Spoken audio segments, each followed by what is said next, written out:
When I joined Infineon at the age of 21, one of the things I started realizing is this huge potential of semiconductor technologies that can be used in order to make energy efficiency and deal with a scarcity of resources in a meaningful manner.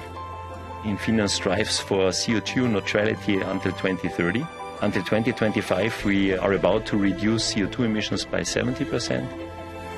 My passion for nature with my work in technology is very much comparable in that sense that these technologies today Infineon is working on truly make an impact with regards to the energy transition that needs to happen in order to decelerate climate change.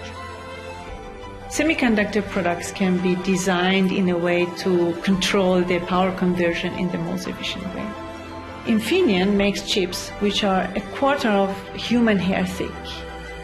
The less heat they produce, in other words, the more efficient they are, the less cooling requirement.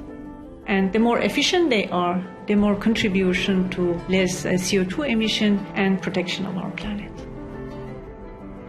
Semiconductor products are used almost everywhere in our daily lives, from energy generation, such as solar panels, to energy transmission or energy consumption. It's our privilege to have a direct impact in contribution to decarbonization of the world.